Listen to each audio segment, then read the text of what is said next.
అందరికి నమస్కారం. ముందుగా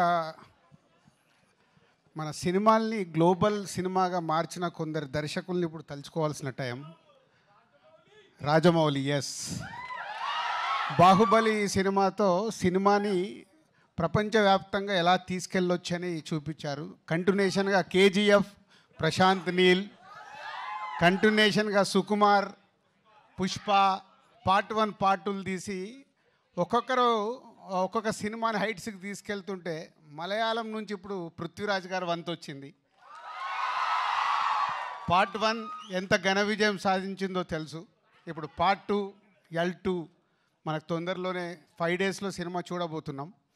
సో ముందుగా డైరెక్టర్స్, నేను చెప్పాను కదా, ఒక సినిమాని ఎంత అద్భుతంగా విజువలైజేషన్ చేసుకుంటే అంత హైట్స్కి తీసుకెళ్ళొచ్చు. మలయాళం ఇండస్ట్రీ అంటే చాలా చిన్నగా కనిపిస్తుంది మనకు సౌత్ ఇండియాలో, కానీ అలాంటిది పార్ట్ 1 తీసినప్పుడే ఆల్మోస్ట్ 35-40 crores లూసిఫర్కు స్పెండ్ చేసి ఆ సినిమాని ఎంత బిగ్గా చేశారో మనకు తెలుసు.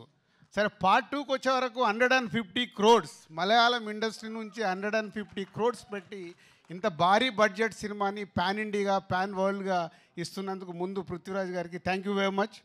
ఎందుకంటే టీజర్ చూసాము, ఒక వావ్ ఫ్యాక్ట్ ఉంది. ట్రైలర్ చూసాము. ట్రైలర్ నాకు ఫస్ట్ మొన్న చెన్నైలో చూపించినప్పుడు, సార్ ట్రైలర్ చాలా పెద్దగా ఉంటుంది సార్ అని నన్ను ప్రిపేర్ చేశారు ముందు. So almost 3 minutes 45 seconds trailer. 3 minutes 45 seconds అలా చూస్తూ ఉండిపోయాం. ఇప్పుడు కూడా రిపీటెడ్గా వేస్తే దాంట్లో ఎన్ని రకాలుగా ఎన్ని కథలు చెప్పడానికి ట్రై చేశారు డైరెక్టర్. అది గ్రాండియర్ విజువల్తో పాటు ఇంకా మోహన్ లాల్ గారిని సూపర్ స్టార్ అనాలో పాన్ ఇండియా స్టార్ అనాలో తెలియదు కానీ, సో మోహన్ లాల్ గారు అక్కడ స్క్రీన్ మీద కనిపిస్తుంటే ఒక వావ్ ఫ్యాక్టర్ కనిపిస్తుంది. సో థ్యాంక్ యూ పృథ్వీ గారు, థ్యాంక్ యూ మోహన్ లాల్ గారు అండ్ ఓల్డ్ టీమ్. సో 5 డేస్లో ఇంకొక 3 దర్శకుల పేర్లు చెప్పాను. 4వ దర్శకుడు కూడా పక్కన నిలబడబోతున్నాడు, పృథ్వీరాజ్ గారు.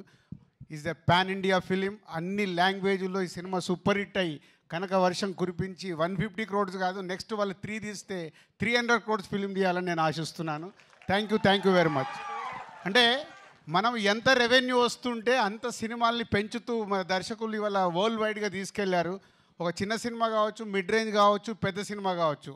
సో మొన్నే అక్కడ హిందీలో కూడా చూసాం, పార్ట్ 2 అని అంటే స్త్రీ తీస్తే 500 crores 600 crores కలెక్ట్ చేసేసింది. అంటే we have is lot of potentiality. Right cinema ఇస్తే వరల్డ్ వైడ్గా మన ఇండియన్ సినిమాలు చూడటానికి ప్రేక్షకులు రెడీగా ఉన్నారు. లాంగ్వేజ్ ఇంకా లేదు, only global film. Indian cinema global అయింది. దానికి చేసిన దర్శకులందరికీ థ్యాంక్ యూ వెరీ మచ్.